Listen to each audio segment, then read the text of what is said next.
ఏం చేస్తామనంటే మామూలుగా అగ్రికల్చర్ చేసే వాళ్ళకి ఏముంది బాయికాడ పొలం కొనాలి, ఎడ్లు బర్రెలు ట్రాక్టర్లు అంతే తప్ప డ్రీమ్స్ మనం ఇలా కార్లు కొనాలి, మంచి లగ్జరీ లైఫ్ అనేది మన ఈ అగ్రికల్చర్ చేసే వాళ్ళకి అయితే అసలు తెలియదు. వాళ్ళకి ఉండడం అంటే భూమి మీద భక్తనం అంటే అంతే తప్ప వాళ్ళకి ఒక మంచి రికగ్నిషన్ అనేది ఉండదు. వాళ్ళకి ఒక మంచి లగ్జరీ అసలు వాళ్ళకి అనేది వాళ్ళ డ్రీమ్లోనే ఉండదు అగ్రికల్చర్ చేసే వాళ్ళకు. నేను మా మేడం నాకు గ్రేట్ అప్లై, మా మేడం నాకు సరిపో మేడం నాకు ఈ అవకాశం కల్పించింది. ఎందుకంటే నేను వ్యవసాయం చేసే బావి దగ్గర నుంచి ఇంటికి వస్తున్నా, వచ్చే మా బావి దగ్గర నుంచి వస్తాను కదా తోవ మేడం మా మేడం నాకు కలవడం జరిగింది. సార్ ఇట్లా మీరు అగ్రికల్చర్ చేస్తారు కదా, మీరు మా దగ్గర అగ్రికల్చర్ ప్రొడక్ట్ ఉంటాయి, ఇట్లా హెల్త్ సప్లిమెంట్ ఉంటాయి అని చెప్పడం జరిగింది. నాకు చెప్పి ప్లాన్ చెప్పింది. ఆ మాటలకు కనెక్ట్ అయ్యి నేను అక్కడ ఉండి మేడం ఫస్ట్ అయితే నాకు హెల్త్ సప్లిమెంట్ మేడం నాకు ముఖాలు నొప్పులు ఉండేది, వ్యవసాయం చేస్తాను 20% వ్యవసాయం చేశాను.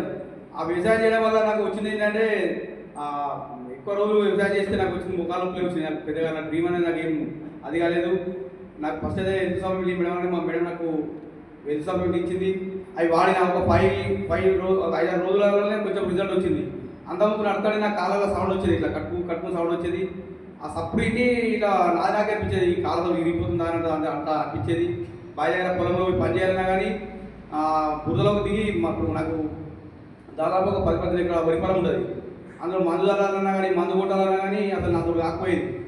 కొంతమంది మాకు పనికి వచ్చిన లేబర్స్ ఉంటే నన్ను చూసి మనిషి చూస్తే బాగున్నాడు, బావి దగ్గర పని చేస్తున్నాడు మా మేడం అనేది అట్లా అడిగే వాళ్ళందరూ ఏమైంది మీ సార్ పని చేయడా అట్లా దిగుతాడు అంటే ఇక అసలు చెప్పుడే అది అంతా. కానీ అట్లాంటి సిచ్యువేషన్లో నేను ఎన్నో చాలా ఆడుకు అంటే చేశాను పనులు, కానీ అవి నాకు సహకరించకుండా అయిపోయినాయి. ఈ సప్లిమెంట్లు వాడినాకనే నాకు ఆ ప్రాబ్లం అనేది సాగైంది. దాంతో నేను మేడం నాకు తగ్గిందని చెప్పాను మా మేడంకు. అప్పుడు ఏమైందంటే సార్ ఇలా అగ్రికల్చర్ సుద్ధా ఉండే ప్రోడక్ట్ వాడుకుంటే మీకు మంచి నెక్స్ట్ తరానికి మీరు మనం ఏదైనా ఆర్గానిక్ ప్రోడక్ట్ కాబట్టి నెక్స్ట్ తరానికి మనం భూమిని కాపాడిన వాళ్ళు సార్ ఇట్లా మంచిగా మా మేడం చెప్తే సరే మేడం నేను ఎట్లా నేను నా ఒక నా పొలానికి వాడుకుంటా ఈ పంటకు, తర్వాత నేను మంచిగుంటే ఇంకో ఎంత చేయడానికి మా మేడం నాకు చెప్పడం జరిగింది. అదే నెలలో నేను నా పొలానికి వాడితే నాకు ఒక 10-15 రోజులనే ఒరిజిన్ చేస్తే మంచి రిజల్ట్ వచ్చింది. దాంతో కనెక్ట్ అయ్యి అదే ఒకటి 10 నెలల్లోనే నేను బ్లౌజ్ కలిపేసిన. నా చేతి బాగుంది కాబట్టి నా పక్క అందరికి చెప్పడం జరిగింది. వాళ్ళందరూ వాడారు, ప్రోడక్ట్ వాడి బాగుందని. నేను ఒకటే నెలలోనే బ్రౌజ్ చేయడం అయినాను. అదే నెలలో నేను బ్రౌజ్ అయినాక నేను ఎట్లా అంటే బ్రౌజ్ గజ్వేల్కి నాకు మా మేడం నాకు మీటింగ్ తీసుకోకపోయింది.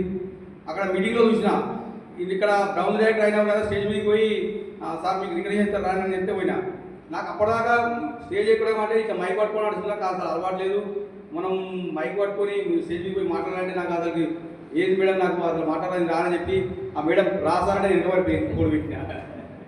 అట్లాంటి ఒక చిన్న అగ్రికల్చర్ ఉన్న మనం వ్యక్తికి లేదు సార్ మీరు రాండి మీకు అని చెప్పి నాకు అక్కడ రికగ్నైజేషన్ చేయడం జరిగింది. అప్పుడు ఇంకా ఎక్కువ కనెక్ట్ అయిపోయినా. అరే ఒక రైతుగా అయితే నేను దాదాపు స్టార్ట్ చేసినప్పుడు 2.5 ఎకరాలు వ్యవసాయం స్టార్ట్ చేసిన, ఇప్పుడు ఒక 50 ఎకరాలు వ్యవసాయం చేస్తున్నా.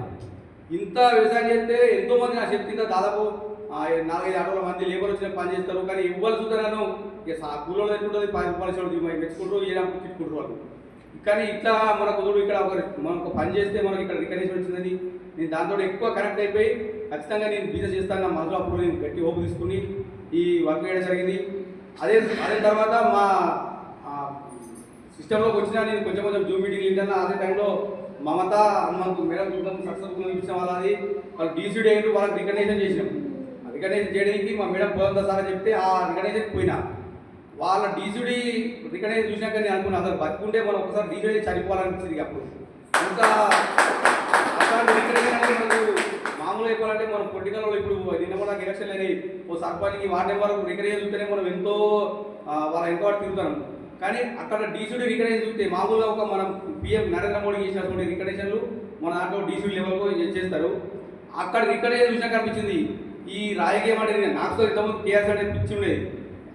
ఎప్పుడైతే అక్కడ చూసినో ఆ రాజకీయాన్ని పక్క పెట్టి నిన్న నడుస్తూ మొదటి ఎలక్షన్లో ఎంతోమంది సార్ వీళ్ళు ఎవరండి మీరు సర్పంచ్ పోటీ చేయడంటే ఈ సర్పంచ్ పడేది నాయన సర్పంచ్ చేసేవాళ్ళు ఇప్పట్లో ఓ ఊళ్ళలో పారపడేది దాన్ని సభ్య పనిచేసిన న్యాయమని నా మైండ్లోనే అనుకున్నా.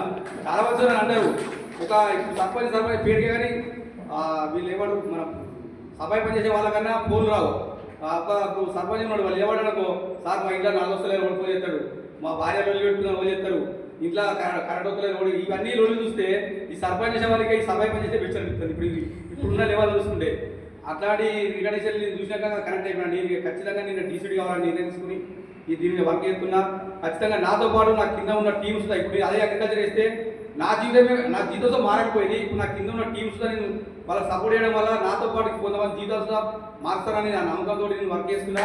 ఖచ్చితంగా అన్ని సపోర్ట్ వచ్చే విభాగాలను నేను యూజ్ అయ్యి నేను 2 lakh చెక్ తోటి నేను డ్రీమ్ పెట్టుకుని వర్క్ చేస్తున్నా.